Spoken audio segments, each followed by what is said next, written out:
Hello, dear listener. Welcome to my channel, where stories are so scary that only the bravest and most fearless can listen. If you are sure that you are brave enough, subscribe to my channel and I will question your bravery. But before you do, let me warn you, these stories are not for the faint of heart. They are not for people who scare easily. They are for people with ice in their veins and darkness in their hearts. If you are one of those people, then I welcome you. Come closer, listen closely, and prepare yourself for the horror that awaits.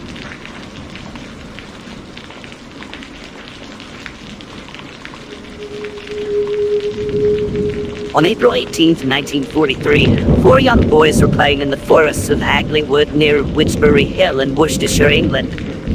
They were involved in an activity known as bird nesting, a popular pastime among the youth of the era, where boys would climb the trees in which birds had made their nests, stealing their eggs to amass a collection of uniquely blue and speckled specimens. At some point in their foray into the woods, the boys came across a particularly large wych elm, a favorite for birds to make their nests in. One of the young men, a boy named Robert Farmer, was by far the strongest climber among them, and so was he that scaled the trunk before shimmying among the branches in search of nest to poach. Once he had done so, he discovered that the tree's trunk was actually hollow and extended down many feet. Curious, he peered into the hollow and was greeted by a sight that chilled him to the bone. It was a human skull, complete with human hair and teeth. Robert almost fell out of the tree when he realized what he was looking at, but he was left in a dire predicament indeed, for Hagley Wood was part of the Hagley estate, and the land belonged to Lord Cobham, and the boys were trespassing on his property. If they told anyone what they'd seen, their parents would find out where they'd been, and that might well be way more trouble than what it was worth. And so the boys quickly departed Hagley Wood, pale-faced and shaken, running home to their parents before they began to wonder where they'd gotten to. But that night, one of the boys named Thomas Willett found himself visited by vivid and terrifying nightmares. In them, he saw visions of the woman trapped inside the wych elm, still alive and wailing as the tree grew up around her, holding her in place like some horrible wooden prison. She screamed for him to help, but as much as he tried to, he couldn't, and when he tried to call for help, his voice caught in his throat, and he was rendered silent. Thomas cried out as he awoke from his nightmare, and when his parents arrived in his bedroom to see what had upset him so, he confessed everything. He told them of Hagley Wood, of poaching bird eggs, but most importantly, he told them of the skeleton trapped inside the wych elm. First thing the next morning, Thomas's parents walked down to the local police station to tell them of their son's discovery. Constables ventured out to the wych elm the boys had described, checking the hollow trunk more thoroughly, and found an almost complete skeleton concealed in it. They also found the woman's golden wedding band, as well as some fragments of clothing that were believed to belong to the deceased. The skull itself was seen as valuable evidence, as just as young Robert Farmer had seen, it still had a fairly complete dental pattern, as well as a few tufts of hair that had fallen away from the scalp. The responding constables then combed the area for additional clues as to who or why the woman's body had been interred inside the hollow, and it was as a result of this search they found the remains of a human hand, hidden among the dirt and leaves not too far from the tree itself. It didn't take long for the police to determine that someone had severed the woman's hand before she had been tossed inside of the hollow trunk. A subsequent forensic examination quickly established that the woman had been buried inside the wych elm and had been dead for no longer than a year and a half, making the date of her murder around October of 1941. The examining coroner also discovered a piece of taffeta in her mouth, which suggested that asphyxiation may well have been the cause of the death. Taffeta is a crisp and smooth variety of woven fabric made from silk and polyester. It is considered to be a very high-end kind of fabric, suitable for use in ball gowns and wedding dresses, given that it holds its shape better than many other fabrics. So we can reasonably believe that whoever murdered the woman was either a dressmaker or wealthy enough to be able to afford such expensive fabrics. Also, Based on the measurements of the witch elm's trunk, the coroner deduced that she was almost certainly placed inside the hollow when she had been freshly killed, as there was no way that she would have fit inside once rigor mortis had set in. Using the various items found alongside the body, police could make an accurate guess of what the woman might have looked like. However, with the Second World War being in full swing at the time of her death and discovery, there were legions of civilians reported missing due to German bomb raidings, and records were far too vast for them to make a proper identification. Details were cross-referenced with hundreds of missing person reports, but nothing seemed to line up. Additionally, dentists from all over the United Kingdom were contacted in the hopes of identifying the pattern of the woman's teeth, commonly known in dentistry circles as the bite. Yet still, none of the records matched the woman's distinctive tooth pattern, and still her identity remained unknown. Interest and curiosity in the strange case was rife among the general population, who were disturbed as they were intrigued by the ominous details surrounding the woman's murder. Their demands for answers seemed to peak a year later in 1944, when graffiti appeared on the Hagley obelisk, not far from where her body was discovered. It read, "Who put Bella in the witch elm?" But in the years that followed, no definitive answers would surface regarding the murder, but this is unsurprising. The human and material resources entire British state was stretched to breaking point in its quest to defeat the evils of Nazism across mainland Europe. And so the question of mysterious murder was most definitely not a top priority of national or local police forces. And so, almost 80 years later, we are still forced to ask ourselves, who did put that woman's dead body in the witch elm of Hagley Wood? There are many prevailing theories as to why the body was placed there, and to whom it belonged to. One possibility is that the body was that of a Birmingham prostitute who was only reported missing in 1944, having apparently disappeared 3 years earlier. The report stated that her name was Lubella, which leads us to the disturbing realization that whoever daubed the graffiti on the Hagley obelisk must have known of the victim's identity, or that of the murderer, long before she was ever properly identified. Another theory involves a patient of the Stafford Mental Hospital by the name of Jack Mossop.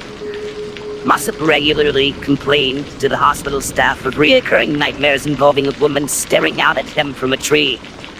Jack died long before the body was ever discovered, but 10 years after his death, at a time when the witch elm story was well entrenched in the public's consciousness, his wife came forward with information that he had been involved. The woman, Una Mossop, said her husband had once confessed that he and a friend had been drinking in the Littleton Arms, a public house located in Hagley, when they had found themselves being hectored by a particularly drunk woman who demanded they buy her a drink. The men had ended up giving her a lift home in their motor car when she had thrown up all over the back seat. And to teach her a lesson, they had hauled her drunken body into the woods and thrown her into the hollow of a tree, hoping it would frighten her into the seeing the error of her own ways. But unless they had outright murdered her or she had died of exposure while trapped inside the hollow trunk, there are no reasons to believe the ravings of a madman who had later been interned into a mental hospital. If that was indeed the truth of the matter, why had they severed her hand before doing so? However, there was another theory put forward in 1945 by an anthropologist and archaeologist from University College London, named Margaret Murray.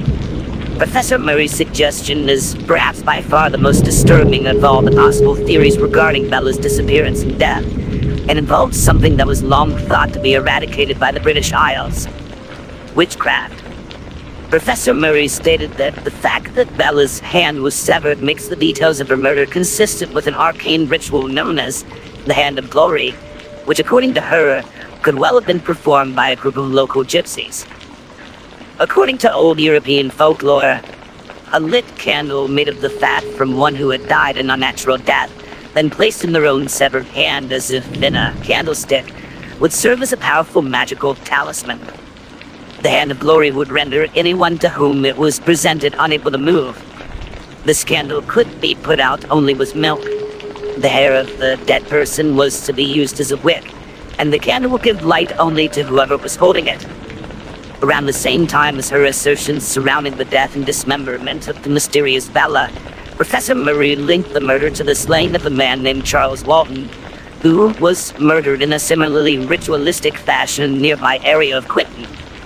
75-year-old Charles Walton had been pruning hedges and undertaking other generally gardening work on Valentine's Day of 1945, when he had been set upon by a mysterious assailant.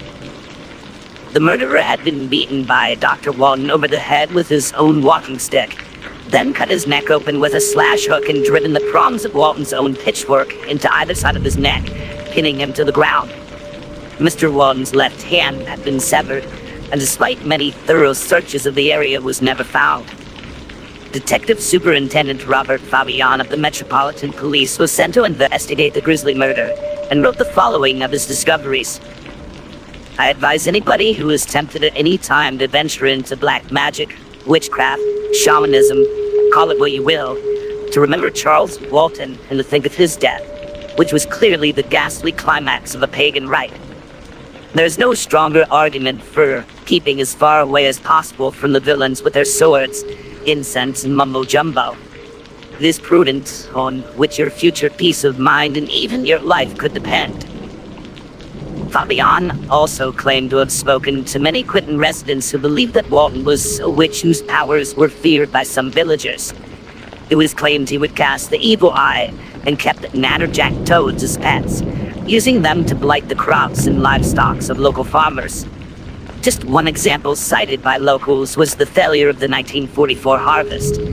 It was claimed that this alleged witchcraft led him to be murdered in a ritualistic manner which involved his blood soaking in the garden to replenish the soil's fertility, and that his hand had been taken to perform a hand of glory ritual. Robert Fabian's investigation into the murder also led him to work with Detective Superintendent Alex Spooner, head of Warwickshire CID. It was Spooner who is said to have drawn Fabian's attention to a book entitled Folklore, Old Customs and Superstitions in Shakespearean Land, written by the Reverend James Harvey Bloom and published in 1929. The book included an apparently true story set in 1885 of how a young plowboy had been seen to summon a ghostly black dog on several consecutive nights, and how at one point the dog had been accompanied by a headless woman. Fabian was said to be disturbed beyond belief when he discovered that the name of this plowboy was none other than Charles Walton. Fabian was also in later years to suggest that he had been met with a wall of silence when he tried to get to the bottom of the murder, telling the press in 1945 that the natives of Upper and Lower Quinton and the surrounding district are of a secretive disposition, and they do not take easily to strangers. Whether or not the two murders are actually connected is completely undecided, but the fact that two ritualistic murders were committed just a few years apart and so close to each other is something we absolutely cannot ignore.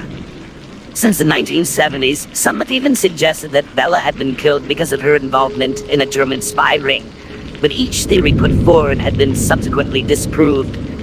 The only one that has categorically not been ruled out is the one with occult connotations. The mysterious Bella may well have been murdered as part of an ancient pre-Christian ritual, just as Charles Walton had been. But one thing may never be decided upon is just exactly who severed her hand before putting her still warm body in that witch elm of Hagley Wood.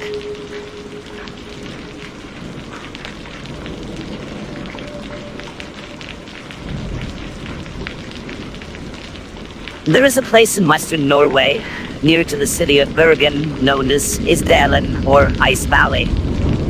But the place has another name too, Dødsdalen, or Death Valley.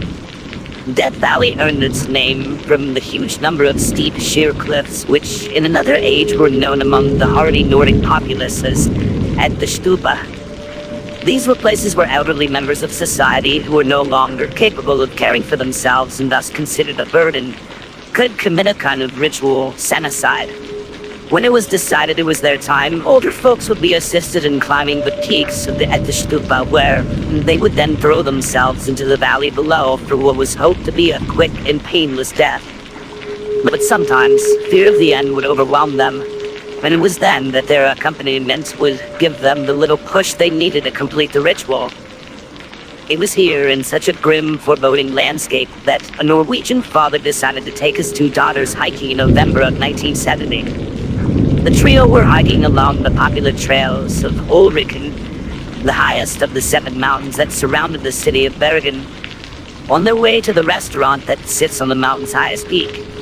Whilst on their way up, one of the man's daughters smelled a burning smell coming from nearby, but they were not nearly high enough for the smell to be from the restaurant, and the trio soon found themselves in search of the source of the scent. One of the girls mounted over a rise, and when she laid eyes on what was emanating such a horrid and acrid smell, she screamed. There, lying among the collection of broken rock fragments at the base of a craggy mountain cliff, lay the body of a woman, laying face up on her back, charred beyond all recognition. The trio rushed back into town, hurrying to inform the local police force of what they had located. The 2 young girls, thoroughly traumatized by what they'd seen, went home to their mothers to recover, while the father led police back to the place the woman's burned body lay. Soon an investigation was underway. Upon their inspection, the first thing the police noticed about the scene surrounding the woman's body were a number of items that seemed like they had been arranged in a very particular way. All had scorch marks on them, suggesting that they had been exposed to the same fire that had charred the woman's corpse. These included a few pieces of jewelry, a wristwatch, a woolen jumper and scarf, a pair of rubber boots, some nylon stockings, a purse, a plastic passport cover, 2 plastic water bottles, an umbrella, an empty bottle of cheap liquor, a matchbox, and some sleeping pills. Beneath the body was a fur that was found to have traces of gasoline on it. The police also noted that each of the items had been scrubbed of any personal identifiers. A few days later, 2 suitcases were found to be abandoned at Bergen railway station. When they were inspected, staff found what appeared to be a regular set of travelers' luggage. Inside were clothes, cosmetics, and a purse containing currency from a couple of different European countries. Only something was unusual about the items, as all the brand labels and personal identifiers had been either removed or scratched off. Also among the items was a notepad that contained what appeared to be a coded message. When this was reported to the local police, they determined that both suitcases must have belonged to the burned woman. Yet there was still the question of who she was, or why someone would wish to travel with such anonymity. An autopsy conducted at the nearby Auckland University Hospital found the mysterious woman had died from a combination of 2 things. Firstly, analysis of her blood and stomach showed that she had inhaled a fatal amount of carbon monoxide, as well as having consumed around 60 sleeping pills, well over the safe dosage for barbiturates. However, her lungs were found to contain a considerable amount of soot, meaning she had been still alive when she was placed in whatever fire had scorched her beyond recognition. She also had bruises around her neck, indicating that she had struck or had been gripped extremely hard, possibly to drag or push her into the fire. Since her identity was still unknown at that point, tissue samples were taken, and her jaw was removed because of the uniquely patterned gold fillings that she had in her teeth. It was hoped that somewhere a dentist may have been able to recognize the work and thus piece together who she was. Since the Norwegian police were still not closer to discovering who the burned woman was, a national appeal was launched, urging members of the public to come forward if they had any information regarding the woman's movements or identity. Composite sketches, based on a forensic analysis of the woman's facial structure, were swiftly circulated via national newspapers and TV stations. It was then that staff members of the Hotel Hordeheimen, a local Bergen hotel, came forward having recognized the woman from the sketches. According to them, they saw the woman on November 23rd, having just checked out of room 407. They told police that she was an attractive 30 to 40-year-old, staying around 5'4", with dark brown hair and similarly colored eyes. She had claimed to be a traveling saleswoman, dealing in rare antiques and artifacts. They also noted that she appeared to be extremely nervous, keeping to her room and barely interacting with other guests or hotel staff. One member of staff in particular mentioned that she was almost certain that the one time she had seen the woman interacting with another guest, she did so speaking in German. They also noted that she only ever paid for things in cash, and at one point asked to change rooms, giving a spurious explanation as to why she needed to do so. Around the same time as these first few pieces of information were coming out, Norwegian homicide detectives were also having a breakthrough regarding the coded message in the woman's notepad. Cryptologists had come to the conclusion that the codes were a list of locations the woman had visited, along with the dates and times of her visits. Once these were cross-referenced with handwritten check and forms at various hotels, detectives were able to determine that the mystery woman had traveled extensively around Europe under a variety of fake names, using a series of forged documents, all the while claiming to be a Belgian citizen. Another set of hotel staff came forward not long after, but this time, they claimed that the woman was blonde and spoke Flemish during her one rare interaction with another guest. After months of investigation and a huge amount of resources poured into the inquiry, all hope of identifying the woman was lost, and the case seemed to be destined to remain unsolved.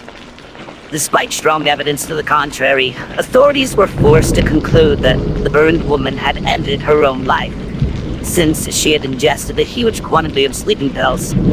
And so, on February 5th, 1971, the mysterious burned woman was buried in an unmarked grave in Bergen's Molendal Cemetery. Only a handful of the Bergen police force were in attendance, and it appeared that all of her secrets would be buried with her. But since then, a number of theories and developments came to the fore, which may well shed more light on who exactly she was, and why she had to die in such a violent, untimely manner. Naturally, due to the highly suspicious circumstances surrounding the woman's death, it wasn't long before some people suspected a cover-up, instigated by the Norwegian National Criminal Investigation Service. Given that the incident occurred during the height of the Cold War, some believe that the woman was some kind of spy, and indeed, the 9 fake passports found in her possession pointed to the involvement of a highly effective and professional organization. There is also the fact that the woman's murder could be linked to a number of other mysterious disturbances that had taken place in 1960s Norway. Each had taken place suspiciously close to a military base, and had since been irrefutably linked into international espionage activities. In more recent times, declassified Norwegian national defense records have revealed that the woman's movements throughout Europe seemed to mirror top-secret tests of the new Penguin missile, a medium-ranged, guided anti-ship missile that was set to be the bane of the Soviet Navy should the Cold War suddenly turn hot.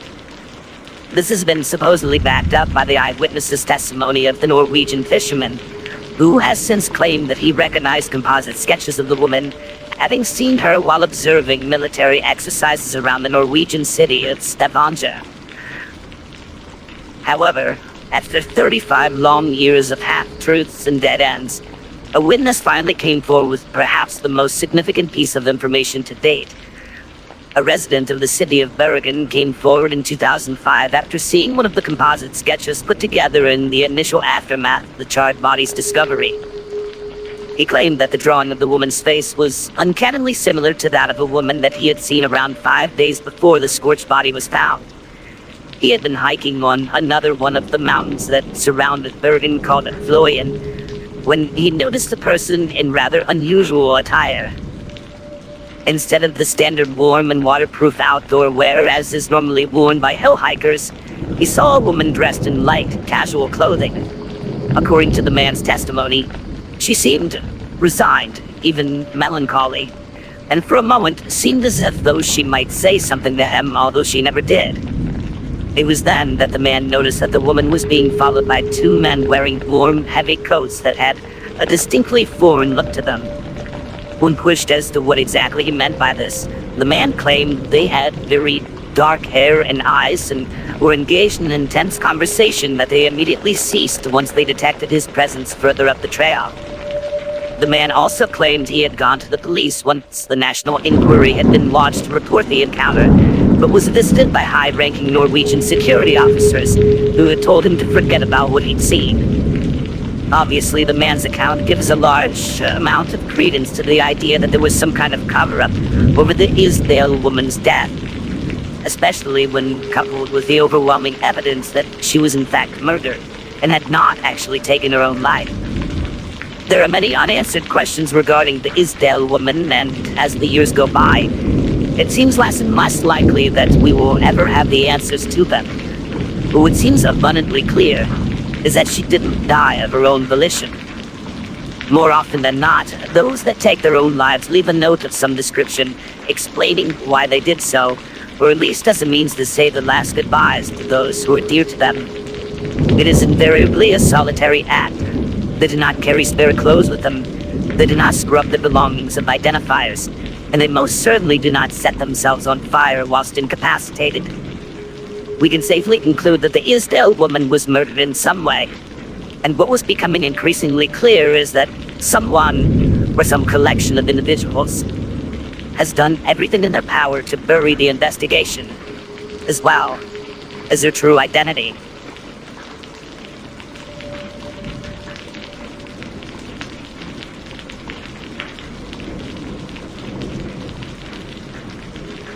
So about 5 years ago, I, a 26-year-old male, set out to travel the world. Being straight out of college had left me in debt, ever more desperate for any job I was overqualified for and generally depressed. I felt isolated and alone in my small town in Washington and found the only way to get out was to travel. My high school buddy suggested I look into wolfing and volunteer as a way to travel cheap, and so I did. The way it works is quite simple. You work for around 25 hours a week on some farm for food and housing. The draw is that since the community of cheap travelers is quite big, it's a great way to meet new people and get outside of your comfort zone and just let yourself live and figure life out. Fast forward 8 months and I'm a seasoned cow poop shoveler. I started out in Washington, Oregon, and went south to California. There I was able to save some money. I was paid under the table for some extra work and was now faced with a decision. Where to go in the world. The excitement of being able to purchase a ticket to almost anywhere in the world got the best of me, and on the advice of my dumb hippie volunteering partner, I chose it at random. I went to a randomizer website and clicked the country button. Georgia.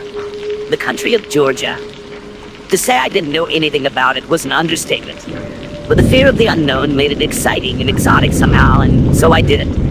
I purchased a ticket and started browsing for a farm that could host me. There were few options and most were remote and hadn't even an internet connection. I messaged every single one because few ever responded, and got a response from one farm on top of a mountain. The pictures showed a traditional Georgian stone house with a large garden out in the back. A family with several cheerful children, grandparents having dinner, animals. It seemed warm and inviting. The description was written in good English and the requirements for work seemed reasonable. I was excited. After I flew into Tbilisi, the capital, I followed the directions that they had sent to locate the farm, which wasn't an easy task. Few in Georgia speak English. The roads are messed up since few have been maintained since the fall of the Soviet Union, and the country is generally poor. It took me around 20 hours of Soviet buses and taxis, weird serpentine roads and paths to get to that desired blue pin on my map. It was a dirt path leading up a steep hill into a national park up in the north of the country. There was nothing for miles on end but trees and their silence. As I got up the hill, I saw the house about half a mile away on an even steeper hill surrounded by the trees. From that viewpoint, it seemed abandoned, overgrown and brown and dreary. As I walked past the gate, Giri, the apparent owner, approached me. He was a heavy, small, middle-aged guy with a big smile on his face. He shook my hand and in broken English started to show me around. He also smelled of booze. As he was showing me around, I noticed that there wasn't anyone there but us. I asked about his wife and kids, and he brushed that aside and said something to the extent, "They're away right now." By this point, I am creeped out. From browsing around, it was apparent that the farm was in deep decline. Apple trees and crops were dying. The roof of the small barn caved in. The house itself full of trash and smelling of mold. It was obvious that Giri was going through a rough patch. But I wasn't going to turn around and just leave in the middle of nowhere without a plan, having not slept for the past 36 hours. It was evening, and after feeding me well and trying as best as he could to hold a conversation in English, Giri showed me to my room on the second floor, and I went to sleep. I almost immediately blacked out from the exhaustion and stress, and would have slept for 10 hours if I wasn't awoken by a strange noise in the middle of the night. I sounded like something metallic and heavy being dragged across the wooden floor. In that sleepy in-between state, I listened to it for a few minutes, thought nothing of it, and went back to sleep once it stopped. In the morning, Geary, now sober and grumpy, asked me to repair some of the windows and doors in the house, as he himself planned to go and fetch some components in a nearby village. Again, I got this weird feeling creeping down my spine. Something wasn't right. He didn't maintain eye contact and was evasive. There was no cell reception, no internet. Once he left, I checked around the house to get a general idea of the place, and it became apparent that the place was hardly ever lived in, like one of those abandoned houses. There was broken furniture, newspapers and old photos on the floor, a shattered mirror. I took my phone and looked through the saved listing again. Photos didn't match neither the backyard, the garden, or the walls. Geary wasn't in any of them. It was a completely different house. Now by this point, I am full-blown panicking. I pack my stuff and start to leave when I see a group of 3 men going up that first hill. There aren't any other paths I can take, so I go behind the house and rush down this hill into the forest. After some time, I stop and listen. I hear them in the house. They're clearly looking for me. Afraid of making any noise, I remain still, hidden behind a bush. I don't know how long I waited, but they were persistent. At some point, I hear them leave, so I count until some large number and proceed back into the house and path. And once I find it's all clear, I book it out of there. Never ran this fast again. And I'm still in the middle of nowhere. No traffic, no public transport. I reach the paved road and start walking in a general direction from where I remember coming. Hours go by and finally a car drives by and stops. Now in a horror movie, this would have been Geary and his friends. But this was actually a really nice Russian family that gave me a ride to town. The listing disappeared from the website in a few days after I left, and I haven't heard from Geary since. I've yet to make sense of that experience. I've traveled since and volunteered too. Some people, once they hear the story, laugh and say that the guy was coming over with a couple of friends from the village to have a chat over a few beers. Some say he was bound to kidnap and kill me. But I trust my gut feeling. Something was really not right. So I hope to God I never meet Geary and his friends again.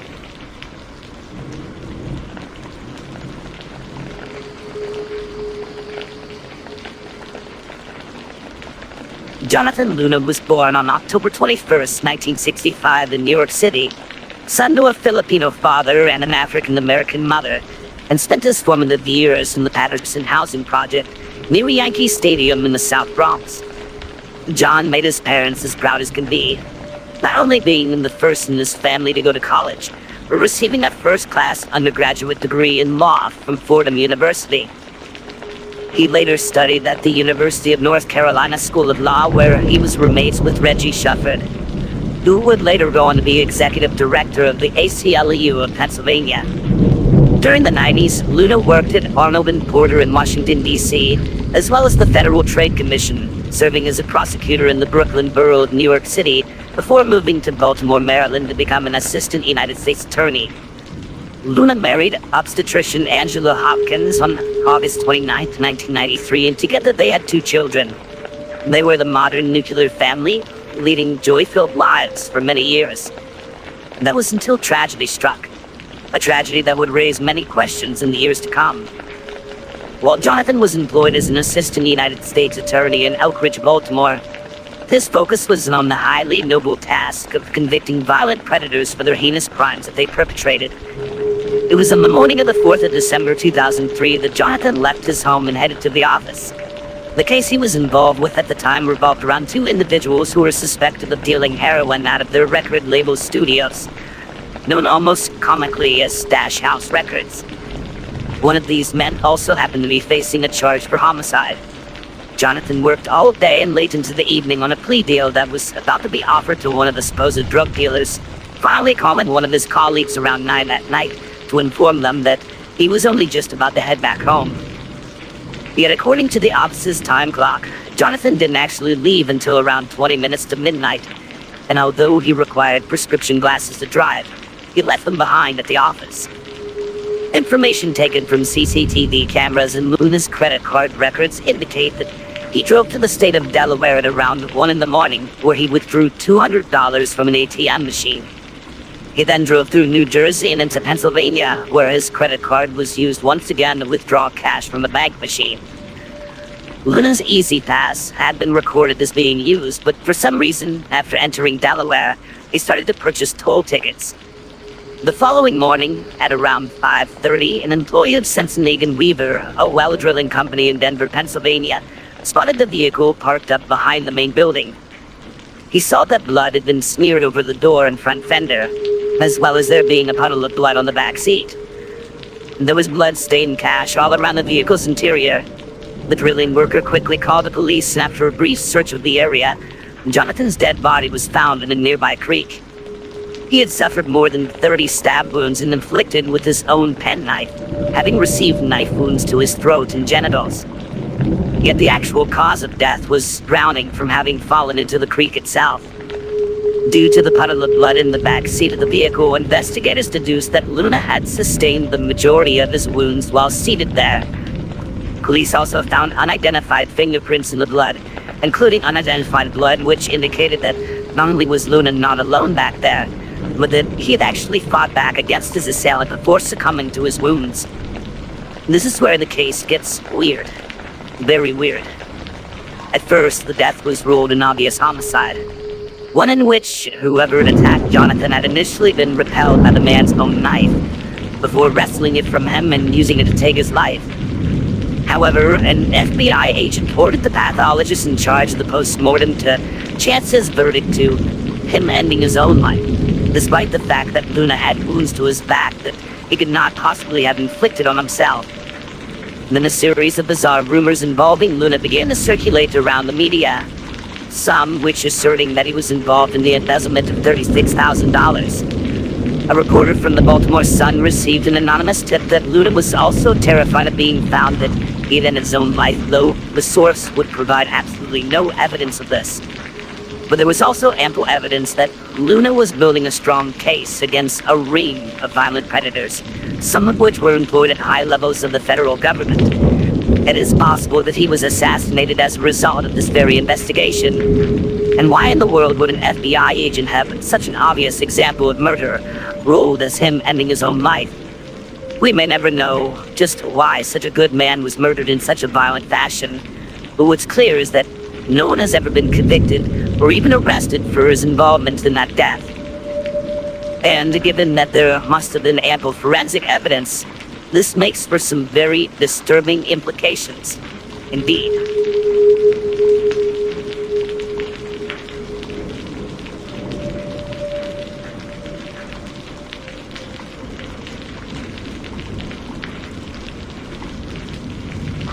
In 2004, in the sleepy Chicago suburb of Aurora, Illinois, Amy Pitson would give birth to her firstborn son. After some deliberation, she and her husband, James, would name the boy Timothy. The first 6 years of the boy's life were happy and uneventful, and we have every reason to believe that he was loved and well looked after by his two young parents. He had an extensive collection of relatives that he visited regularly, who cared for the boy just as much as his own parents did. But Timothy and his family were headed towards a tragedy that would confound and puzzle all that became familiar with it, a mystery that would remain unsolved even to this day. On the morning of May 11, 2011, James Pitson woke up, made breakfast for himself and his son, and then drove the boy to his kindergarten class over at Greenman Elementary School on West Galena Boulevard before he headed to work.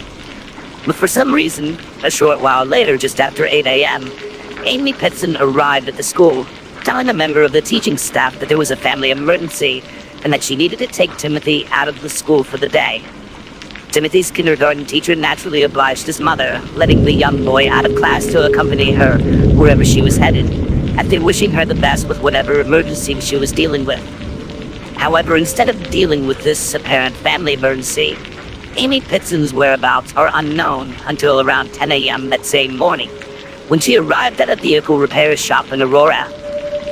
A friendly employee of the shop then drove Pitson and her son over to the nearby Brookfield Zoo, where the pair had then spent the remainder of the morning and the early afternoon relaxing and exploring the various animal exhibits that were on display there. At around 3 p.m., Amy and her son arrived back at the vehicle repair shop, collecting her car before driving over to the Key Lime Cove Resort in the small town of Gurney, over in Lake County, which is known for its large water park, as well as being a subsidiary of Six Flags. After taking Timothy around the water park, Amy and her son spent the night at the resort, leaving early the next morning before driving over state lines to Wisconsin. Here they checked into the Kalahari Resort in the Wisconsin Dells at around 10 a.m., both being recorded on CCTV cameras. But since then, neither hide nor hair of Timothy Pitson had been seen anywhere. For all intents and purposes, the young man had vanished into thin air. Around lunchtime the following day, on May 13th, Amy Pitson made a series of phone calls to some of her relatives, including her brother-in-law and her mother. She assured them that they were not to worry, how she and Timothy were both safe and well, and that neither of them were in any danger. These relatives would later confirm that Timothy was indeed present with his mother at the time of these calls, since he could be heard in the background, complaining that he was hungry. In the investigation that followed, cell phone records showed that the calls were made from an area close to Sterling in Vernon County, Wisconsin, and that the pair were apparently on the move again via Route 40.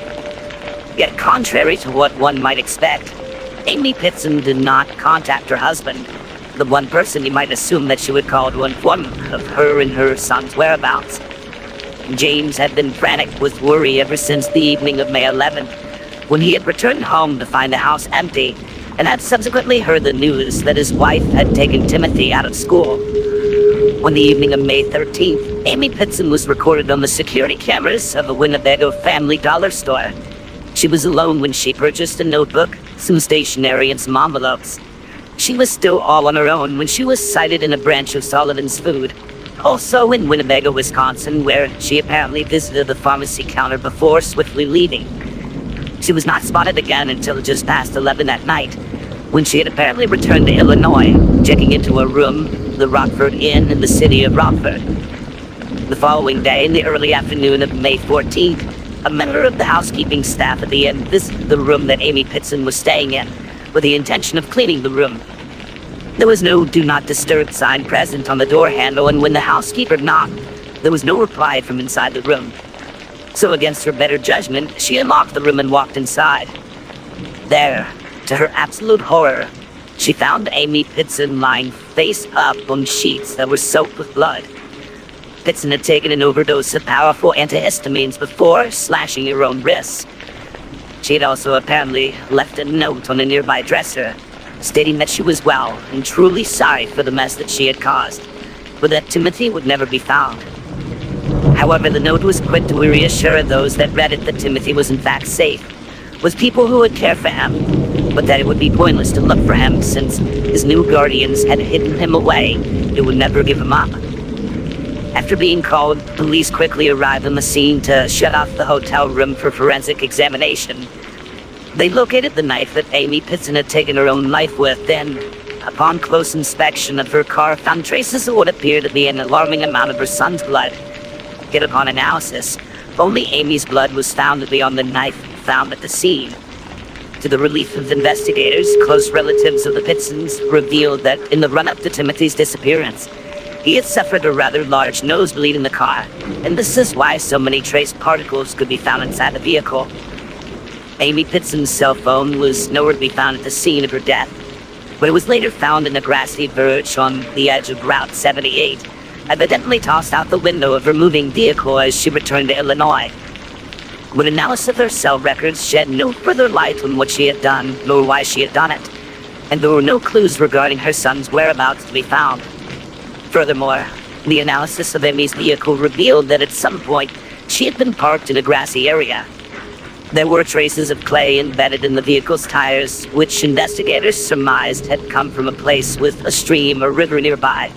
Thus, it is highly possible that Amy had driven into a rural area, possibly off-road, in order to hand Timothy over to his new keepers.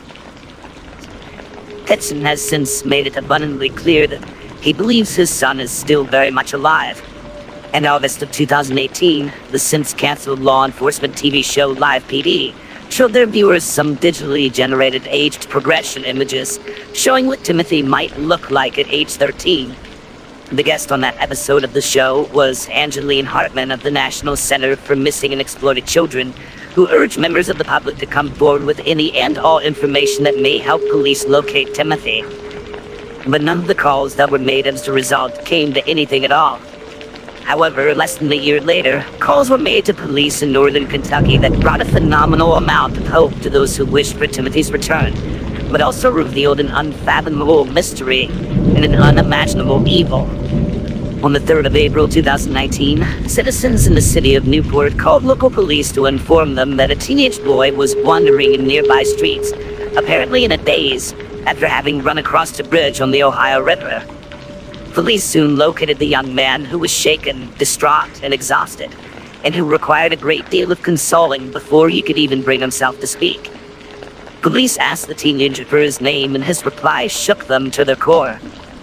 "Timothy," he stammered. "Timothy Pitson."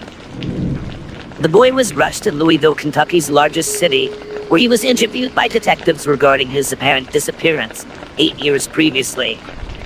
He said he couldn't remember a thing, that the most he could recall was escaping a house in neighboring Ohio before running across the river bridge. But DNA tests would reveal something that was devastatingly disappointing to James Pitson, who was indescribably overjoyed at the sudden breakthrough in the case. The boy was not Timothy Pitson. The entire story was an intricate lie, fabricated by then 23-year-old Brian Michael Rennie. Rennie had been released from Belmont Correctional Institution in Ohio just shy of a month prior to his terrible claims. He had served just 14 months on charges of burglary and vandalism, resulting from acts committed in Medina County. Sergeant Bill Rowley, a spokesman for Aurora Police, later released a statement saying that, "Although we are disappointed that this turned out to be a hoax, we remain diligent in our search for Timothy, as our missing persons case remains unsolved." One cannot possibly imagine what would have possessed Brian Michael Rennie to tell such a heinous and evil lie. It is possible that he had seen an episode of Live PD, or somehow heard of Timothy's disappearance whilst incarcerated, and wished to hit back at a world that he viewed with what must have been a remarkable degree of contempt. But either way, Timothy Pitson remains missing to this day. There have been no sightings of the boy since the day he suddenly disappeared at the hands of his mother. However, no bodies have been found, not even a drop of blood that wasn't easily explainable. So, it is entirely possible that he is still out there, somewhere in the United States, just waiting to be found.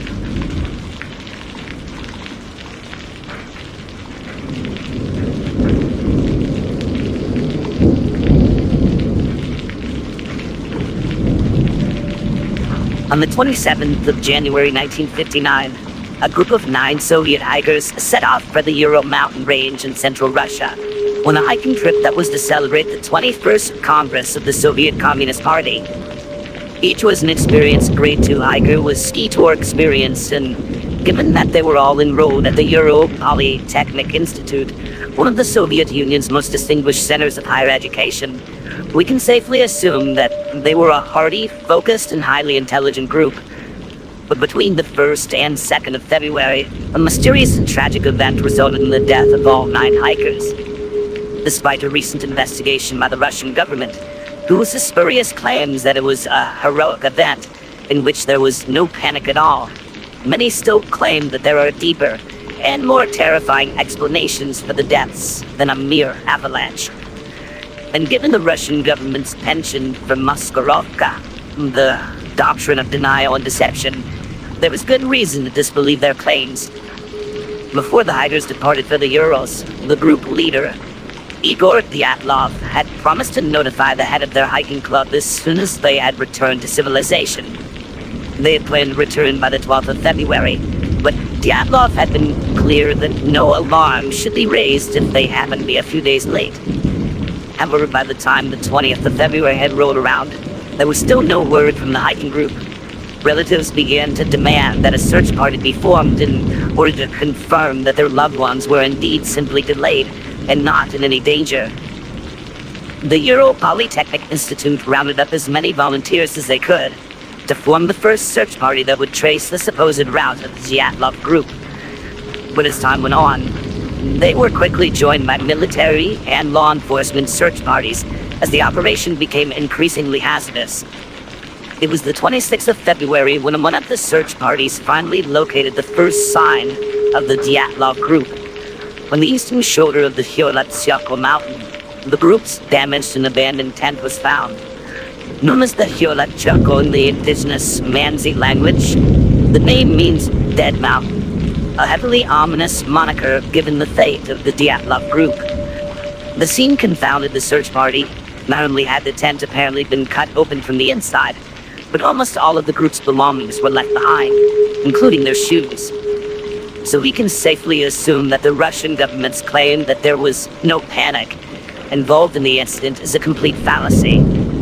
Would a calm, well-organized group cut their only shelter to shreds and flee into deep snow in merely their socks or bare feet? No, absolutely not. Leading away from the tent were 9 sets of footprints, one for each member of the Dyatlov group. The frigid temperatures and deep snow meant that the trail was easily followed to the edge of some nearby woods, just less than a mile away. Here the search party found signs that the group had attempted to make a small campfire to keep warm. But not far from the fire, under a large Siberian pine, the search party found the first 2 corpses of the missing hikers. Only they were not just shoeless, they were wearing nothing but their underwear. The branches of the tree they were lying under were broken up to 5 meters high, meaning that one of their number had attempted to climb it, to either look for something or to try and escape someone or something.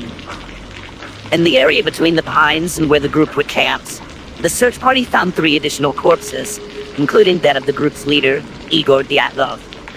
These corpses were lying prone, as if they had been crawling back towards the area where their tent was pitched. The remaining 4 bodies of the Dyatlov group were found months later, under 4 meters of snow in a ravine less than 100 meters from the pine tree with broken branches. Curiously, one of their number was wearing trousers that had signs of being burned, either as kindling for the campfire that they had tried to make or for some other inexplicable reason. As a result of their relatives' demands, the Soviet justice system opened up a thorough legal investigation immediately after the first 5 corpses were found. Despite one of the hikers having a small crack in his skull, the medical examiner concluded that this was not a fatal wound, and that each of the first 5 discovered had died of hypothermia. It was speculated that the medical examiners would come to similar conclusions regarding the remaining 4 bodies, but upon their discovery and analysis, the narrative shifted to something altogether more terrifying. Of the 4 bodies found in the forest ravine, 3 had the injuries that medical examiners deemed to be fatal. 1 had suffered major skull damage, while another 2 had devastating chest fractures incurred by forces similar to that of a car crash. What's more, none of the bodies had any external wounds that are commonly associated with bone fractures, almost as if each of them had been subjected to an incredibly high level of pressure, such as from a large explosion. All 4 bodies had also suffered soft tissue damage, such as missing tongues, gouged out eyes, and sliced off lips. Some were even missing fragments of skull bone, or had their eyebrows cut off by something razor sharp. A forensic expert concluded that these soft tissue injuries were due to the fact that the bodies had been found in a stream at the bottom of a forest ravine. But as you can imagine, this has been disputed by many. Not to mention the bizarre idea that the 4 people would have chosen to take shelter in a stream, which they would have known would only exacerbate effects of hypothermia. In the initial aftermath of the investigation, there was wild speculation that the group had been attacked by the local indigenous Mansi people. The Mansi people are reindeer herders that have inhabited the Ural Mountains for thousands of years, and are said to be very defensive of their sacred lands, having a long memory of the Russian incursions into their lands which resulted in the persecution of their people. A handful of Mansi tribesmen were rounded up and interrogated by Russian law enforcement officials, and to this day the tribe attests that they were flat out accused of attacking and murdered the group for encroaching upon their lands. But eventually the accusations were dropped, as there were no signs of an obvious hand-to-hand struggle around any of the bodies. These are 2 points of issue that have been the cause of much curiosity over the years, neither of which have ever been properly explained. The first is that of all the information released to the general public. Before the investigations were confined to top-secret archives, there was not a shred of information regarding the condition of any of the hikers' internal organs. The only details released were of the injuries to the outside of their bodies and their bones, not to the interior organs. If this is the case, what did the Soviets have to hide regarding their injuries? The second interesting piece of information is the fact that a high amount of radiation was found on one of the hikers' clothing. Despite the fact that this is mentioned a number of times in the subsequent investigative report, the Russian government has consistently stayed silent on it, refusing to comment or investigate why this was the case. One of the only accounts relating to this facet of the case comes from a man named Yuri Kutsevich, who later became the head of the Dyatlov Foundation, whose goal is to discover the truth behind the incident, and he attended 5 of the hikers' funerals. He recalled that their skin had a deep brown tan. In addition to this, the remains of one of the hikers were exhumed in April of 2018 after the request of journalists from a Russian newspaper. The body's DNA was analyzed, and the results were a complete and utter shock to those involved. They revealed that the DNA bore absolutely no resemblance to any of the hikers' living relatives. So much so that the journalists speculated that another person had assumed the hiker's identity. Another source worth consulting regarding the Dyatlov incident is a book published in 1990 called The Price of State Secrets is 9 Lives, published during a time when the Soviet Union was essentially falling apart, and then many of the country's old secrets were coming to light. The work focused on the idea that a secret Soviet weapon experiment was to blame for the deaths of the hikers. This would certainly explain the high amount of radiation that could be found on one of the dead hikers' clothing. There were many individuals who had previously remained silent regarding their involvement in the incident, who came forward with new and startling information. One of them was an ex-police officer who led the official inquest back in 1959, who admitted that the investigative team had absolutely no rational explanation for the incident. He also stated after his team reported that they had seen flying spheres, he then received direct orders from high-ranking regional officials to retract the claim and forget what he'd seen that night. The flying spheres point is also backed up by another group of hikers who were hiking around 30 miles south of the Kyoletsyoko mountain on the night of the incident. They reported that they had seen strange orange spheres in the sky to the north of the night in question. Similarly strange spherical shapes have been witnessed in the nearby town of Ivdel during February and March of 1959 by a variety of other witnesses, including the official Soviet Meteorology Service, as well as the Soviet military. Naturally, both were told not to report on what they'd seen by high-ranking members of the political apparatus, and only came forward in the 90s when it was safe to do so. As was previously stated, the Russian government's official explanation for the incident is an avalanche, but there is a great deal of evidence that contradicts this theory. One such piece of evidence is the fact that the location of the incident did not show any signs of an avalanche having ever taken place. An avalanche would have most certainly left very distinct patterns in the area, not to mention how it would have spread debris around. The bodies found within the first month of the event were covered with a very shallow layer of snow. If there actually was an avalanche of sufficient strength to sweep away the second body, these bodies would have been swept away as well. This would have caused much more grievous injuries in the process, and would have also caused severe damage in the nearby tree line. What's more, an analysis of the terrain and slope showed that even if there could have been an avalanche, its path would have actually avoided the hikers' campsite. Since 1959, there have been over 100 expeditions to the region, and not a single one of them ever reported conditions that might create an avalanche. A study of the area using modern terrain-focused geographical techniques showed that the location made it extremely unlikely for an avalanche to be able to occur. The only dangerous conditions were observed in April and May when the snowfalls of winter were mounting. During February, when the incident occurred, there were no such conditions. Given the information available to us, we can safely conclude that the official explanation does not simply add up. Not only is it highly unlikely that an avalanche ever occurred, But there are far too many strange and terrifying pieces of information that have come to light for us to believe anything other than whatever happened that night would be far too horrifying for the general public to comprehend. The first set of bodies were not at all difficult to find, and it seems obvious that given the close proximity of the final 4 bodies to the original campsite, they would have been found eventually, especially when the snow begins to thaw towards the late spring and summer. So why exactly did the Soviet military insist on getting involved in the search? The answer is obvious. They knew well what was going on around Koletsyokol, and were simply there to keep their secrets from ever coming out. It's just a huge shame, as was referenced in the title of the Anatoly Gushkin book, published in 1990, that the price of the Soviet secrets were worth human lives.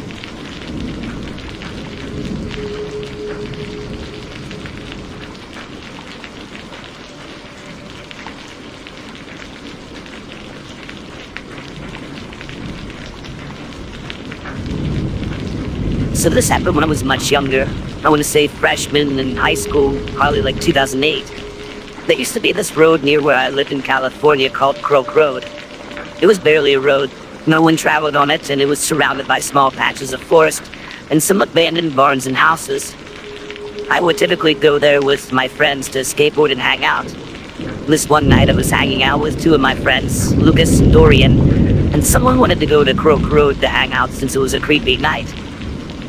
It might sound lame, but we loved exploring like a bunch of 5th graders and weren't really into smoking or anything, so what else was there to do? I asked my 20-year-old brother, James, if he could drive us down into one of the nature reserves by the road. The specific reserve was larger than the others and had a network of gravel paths leading through it. Basically, we're looking for unexplored territory to hike. Soon, one particular path we're traveling down had become so narrow James' Ford Explorer couldn't pass through it. So we got out and walked for a while, chatting and just having fun. We walked through the woods for a half an hour until it had gotten relatively dark out and the sun was gone. At which point we turned around to head back to the car. It's now I should mention that despite being near a lot of subdevelopments, this patch of forest was huge. I'd say about 1,000 acres and rarely visited since it was easy to get lost in, especially at night. It was a challenge getting the car turned around, but James managed it and we're off down the road. Dorian proposed we turn down a different path we had passed by earlier since we had about another 40 minutes until our parents wanted us back, and we agreed. Down this path was a tiny pond Dorian wanted to check out to take pictures of since he hadn't got the opportunity to visit it at night. It was slow going since this road was even worse than the main one we were traveling on that turned off of Croak Road. Minutes later, we got into a slight argument. Dorian was convinced James had taken a wrong turn since we should have arrived at the pond by now, while James claims that he had been driving straight the whole time. It was dark after all.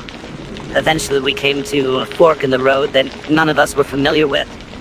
None of us knew which way to go, so we ended up guessing and going left, hoping that both directions would ultimately lead back to the main path. None of us were scared or anything. In fact, we were actually excited and intrigued, driving through seemingly the middle of nowhere at night. It was at this point we rounded a small bend in the road and the headlights fell upon a surreal sight. There were 4 figures emerging from the forest and crossing the road, wearing what looked to be long cloaks with hoods up and holding flashlights. One guy at the back of the group was dragging a large duffel bag, a human-sized duffel bag. We all froze and stopped mid-conversation, and as soon as our high beams landed on the 4 figures, they froze as well. James pulled to the left and went around them. Driving past them felt like an eternity because we couldn't have been going over 5 miles per hour due to the terrible condition of the road. Sitting in the passenger seat, I could see them inches beyond my window, and they were indeed wearing black robes and holding flashlights. I didn't get a good look at the bag, but judging by the way that I was holding it, something heavy was inside. None of us said a word until the road straightened out and we were far past these guys, at which point James just muttered, "What was that?" We continued down the road in silence until I heard Lucas say, "Oh my God," and repeat himself in a louder, panicked voice. He said, "They're coming back." I twisted around in my chair to see Lucas pointing out the back window. I could barely see anything, but about 100 yards away we saw the beams of 4 flashlights shaking erratically. The guys were without a doubt running after us. After all of us screamed at James to floor it, he sped down the road. The car was bouncing and shaking uncontrollably as we flew over berms and potholes. I kept my eyes on the flashlight beams until we rounded another bend in the road and they were out of sight. Thankfully, the main path did manage to take us back to the main path. James gunned it down the path until we popped off by Croak Road and got out of there. The weirdest thing about it was, there couldn't have been a vehicle anywhere near those guys for 50 miles in either direction. We wouldn't have seen one if there had been. We had explored most of the area before, and there wasn't anywhere to pull off the road and park. We didn't say anything more until we were back at my place. We walked about it for a bit, and then my friends went home and James and I went to bed. I didn't know if we should call the cops or not, but James, who I guess would be the adult in the situation, seemed reluctant, so I dropped it. I never told my parents until just before writing this, and they kind of scolded me for not telling them, and that we should have contacted the authorities just to report suspicious people in the preserve. I still wish I knew how they got there, where they were going, and what was in the bag.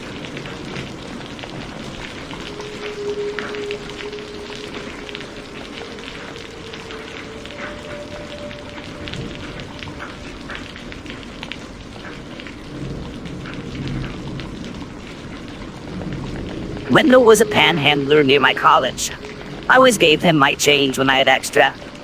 Usually I keep a hard rule not to give money to individuals because I give it to known local charities instead, where I can be sure the money is going to be to a specific cause. This one panhandler, though, he always sang opera music, quite beautifully, all things considered. Even though it was clear he was begging for money due to poverty and homelessness, not busking for tips, I always thought it was admirable that he was trying to perform a service in exchange for money. And I don't like carrying coins, so I gave what I could. It wasn't much, barely $1 each time. I could occasionally strike up conversation with Wendell, even if I didn't have any money for him. He liked to make students laugh with funny impressions or jokes. He was a bit older. I'm an undergrad. He was probably 40s to 50s. So we'd mostly make quick chats about the news or the weather or whatever, nothing too deep. Sometimes he'd randomly share something so intimate, I'd feel obligated to reciprocate with something at least superficially personal. He'd blurt out that he almost went to college on a baseball scholarship, but drugs ruined everything. I'd be like, oh, wow, sorry to hear that. I play volleyball, not for scholarship though. See you around. Once Wendell called me over while I was walking with a professor, my advisor, and I didn't want to be rude, so I went over just to say a quick hello and introduce my advisor. When we walked away, my advisor was pretty clearly horrified and asked why Wendell knew my name. I explained our little friendship. He said the homeless in this city weren't like the homeless in my smaller town back home. I figured he was being elitist, and I think he could tell I hadn't taken him seriously because after we dropped the subject just before I left, he reiterated that I shouldn't forge friendships with the homeless population in the city, or even give them money because the chronically homeless, the ones on the streets enough that you could get to know them, tended to have criminal or addictive histories. I was surprised because my advisor is usually pretty progressive and compassionate, so I appealed to him with Wendell's a victim of post-capitalist society and all the other things I'd learned in his very own classes, but he wasn't having any of it.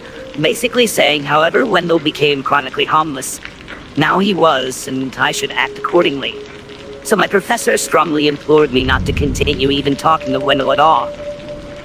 I kind of shook my head thinking, okay, boomer. And if anything, felt fortified by the warning. Like it was a confirmation that I was a radical doing the right thing, leading a new path, breaking down barriers, bettering society. I got closer to Wendell and shared more about my life with him. But the very next time I talked to Wendell, he was really irritable and distant, and I wasn't sure why. Until he said, "So your boyfriend, you two live together or what?" And I had no idea what he was talking about. I said, "What boyfriend?" And he responds, "The guy I met from yesterday, you were walking down the street with." And I laughed, explaining it wasn't my boyfriend, it was just my academic advisor. Then all of a sudden, he wasn't irritable anymore. He was as chatty as he'd ever been. I probably should have taken that as a red flag, but I didn't think about Wendell much at all then. I only saw him once or twice a week, and only for a few minutes. It was around then that Wendell started bringing me gifts. I'd ask him, and he'd have a flower for me or a metal machine piece. I never refused because I figured it was a means of preserving his dignity when accepting money, like with his opera singing. One of my roommates did remark on the flower once, and when I explained it, she said it was weird. I thought she was also being elitist and that I was enlightened, bridging the class divide, as superior to her neoliberal paranoia. I mean, come on, it was just a flower. My advisor clocked all of this and brought it up with me again a while later, saying he was worried I was being manipulated. I tried to tell him about Wendell's opera singing and impressions and how he even almost went to college, but then I remembered the reason he lost his baseball scholarship, and I stopped short. Looking at it through that lens kind of made me reconsider the whole thing. I thought about what my professor had said. Sparing the details, we did talk for like half an hour, and I finally connected the dots that Wendell did have a history of drug use, and he did sometimes mention how a previous girlfriend, overreacting to something he'd done, had derailed his life besides the drugs. So I decided maybe I should think about distancing myself a little. But very shortly after, the pandemic hit and classes went virtual, so to save on rent, I went home to my parents' house. Still in that state, but not near campus at all. About 3 weeks into being home, I was watching a friend's Insta story when I heard Wendell singing opera in the background. I thought, I forgot about him. I hope he's doing all right. And that was that. I kept watching different stories. Later that night, something about the story kind of stuck in my gut. It had popped in my mind a few times subconsciously, and I'd ignored it. But it kept coming back, so I decided to go and watch it again. That's when I realized my friend's video wasn't from our college town. It was from my much smaller hometown, which is nowhere near my college. That freaked me out a little, but I figured everyone moved when the pandemic hit. My town isn't that small. It isn't that far from the college. It was probably coincidence. I really wanted to mention it to my parents, but they had always warned me against talking to homeless people.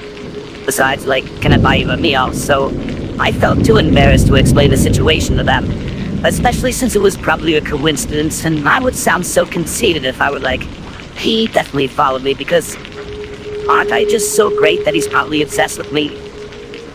We're the type 1 diabetic in the family, so we took quarantining very seriously. I figured I'll never see him anyways. I'm not going out anytime soon. It doesn't matter where he is.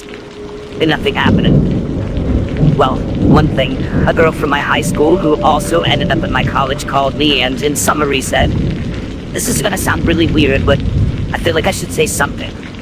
I was downtown and a beggar asked me about you, like, specifically you. He knew you were on club volleyball. He knew your major. I didn't tell him anything. I just thought you should know." I was pretty alarmed at first because how would he know I knew this girl? But once we talked, I learned that she had been wearing a sweatshirt from our college. So I thought about it and decided that he probably saw that sweatshirt. Figured she might know me from college since we were both from this town and was just trying to find out how I was doing. I thought it was sweet. Also a little weird, but he was a little weird. That was part of his charm. I thanked her, but told her not to worry about it. Besides, I wasn't in town much longer anyways. I decided to go live back near campus. It was impossible to get my coursework done with my whole family around all day, so I went back to campus a while later. Didn't think about Wendell at all, until I saw him back on the same corner just a week after I returned to campus. Okay, even though I knew at the time that something was wrong, I stopped giving him money, stopped talking to him, but I was so humiliated by how high and mighty I had been insisting that nothing was wrong, and everyone else was paranoid and elitist, that I decided not to tell anyone what I had noticed. I was already barely leaving my apartment, never going on campus, and his usual spot was right by campus.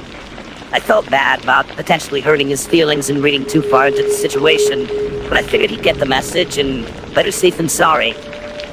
After finals, I decided to visit my brother, in a different state. His roommate had moved, leaving an extra bed, so I drove up to his place to celebrate the end of the year and get away from it all. About the ninth day, and I was woken up way earlier than usual. When my brother isn't working or in school, he sleeps until about noon. To the sound of my brother talking at the door. I got up to see what was going on because we weren't seeing anyone. We stayed totally quarantined. His state was being hit hard. My brother was talking nicely to someone outside through a crack in the door, but when he turned, he looked royally angry at me. He turned back outside and said, "Hold on here." Closed the door despite the other guys protesting, but I couldn't hear what he was said exactly. My brother immediately got in my face and whisper yelling said, "Mom and Dad are gonna kill you." I had no idea what he was talking about, but my first thought was the cops had come to arrest me for something. It was the only logical thought I could generate first thing in the morning. The only thing I could imagine being arrested for was my fake ID, which I only even used to get into concerts and obviously none lately, so I was really in shock. But my brother was still going, as best I can remember, because I was panicked at this point. He was saying, "And I'm gonna kill you. This is so not cool. You didn't even ask." I wouldn't even have said yes anyways, but he didn't even think to ask. I realized that didn't align with the being arrested, so finally I was like, "What are you talking about?" And he said, "You're dating a 40-year-old guy? Older, 45 maybe? Of all the people out there, I mean, Jesus, that's gonna kill you. And then have a heart attack and die, which will kill Mom. And you invited them to my house while we're supposed to be socially distanced. You two can go to a hotel because he isn't coming in here." I wasn't a dick to him, but out of respect for you. But if he doesn't leave now, that's gonna change. So I had no idea what he was talking about. None. I hadn't connected any of the pieces yet. Because you gotta remember, Wendell was such a small part of my life until this point. I almost never saw him or thought about him.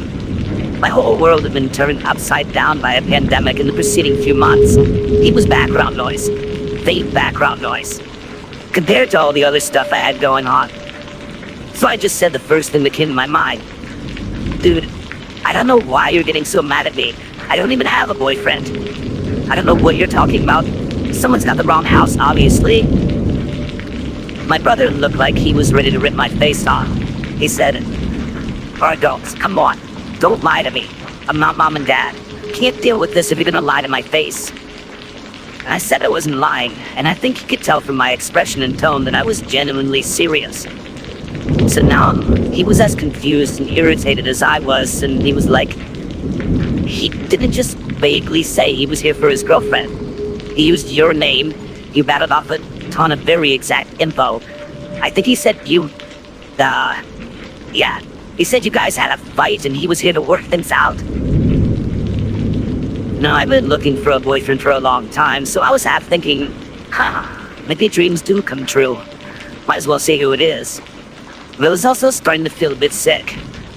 In the pit of my stomach, because it would be one thing if this happened on campus or back home. But I had changed states. My brother moved to this state for school, and I don't know anyone here but him and his friends. So I finally did the obvious thing and looked through the people. I almost didn't recognize him at first because he had showered, shaved, and changed into clean clothes for the first time since I've known him.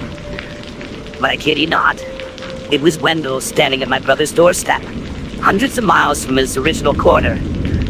I was so scared I couldn't speak. My heart was pounding like I was slipping under deep water with my legs tied. I just backed away from the door and sat down on the couch and tried to collect myself. My brother thought this was my affirming that there really was some secret older boyfriend who had just made himself known. So it took a minute for him to cut off his ranting and his dramatic old grandma thing stuff. Finally, he realized I was tearing up and he sat down, calmed down, and apologized and said we figured it out, and I whispered, still out of breath, "No, you don't understand. He followed me here." My brother still didn't get it. "What?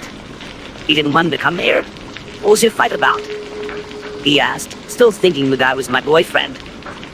I managed to repress my panic enough to explain the broad strokes to him, but I don't think he fully grasped how creepy it was in the moment because he was like, "Kidding me? That's hilarious. I'll take care of this." He went to the door and called from behind it. "Yo, just checked. She's not here. Must have packed out this morning. You should do the same. I'm taking this social distancing real serious." and he winked at me. That's when, as my brother says, when he tells the story, it got real.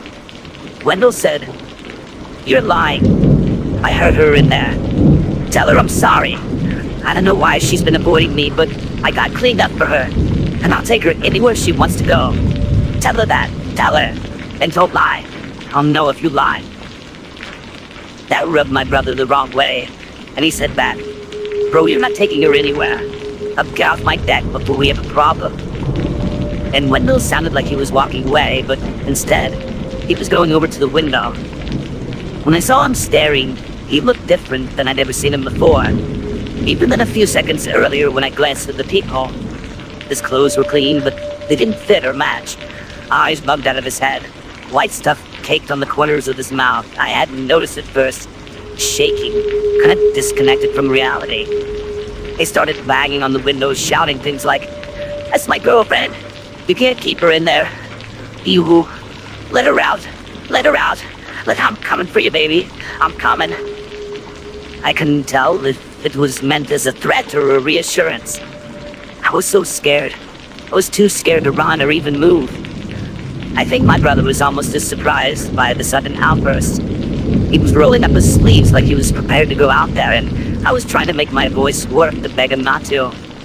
I was so anxious, scared, embarrassed, and sad that I had missed all the signs leading up to this, all the opportunities to prevent it. But our friendship was never the wholesome thing I thought it was. Though, of course, that's something I had already begun to grapple with before this day, and had so many thoughts swirling in my head, fear being chief among them. All I could do was scream. Not just words, just outright scream, and cover my ears to drown the whole situation out. Before my brother could charge out the door, he's an athletic guy, but I don't think he's ever actually been in a physical fight. Wendell punched through the window.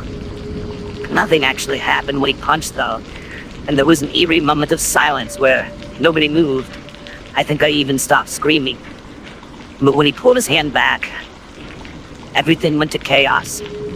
A fair amount of blood started spurting out when he pulled his hand back through the glass. The things he was shouting started to make even less sense. Along the lines of, "Look what you did to me. This is a test. I told you I couldn't be stopped." And the look in his eyes got even more distant. I think the sight of the blood, which has always made my brother really squeamish, made him realize this was real, and he finally yelled, "God, call 911, would ya?" I leaned over against the door, which Wendell was now repeatedly running into, even though he was nowhere close to breaking it down. I don't even remember making the call, but apparently I did, because within 10 minutes the police arrested Wendell without resistance. They kept trying to tell them his girlfriend was trapped in the house and he'd come all this way to save her. My poor brother was even momentarily handcuffed and had to explain that he hadn't taken me hostage. Probably one of the most haunting memories of the whole event is as they carted Wendell away for arrest. He started singing opera music.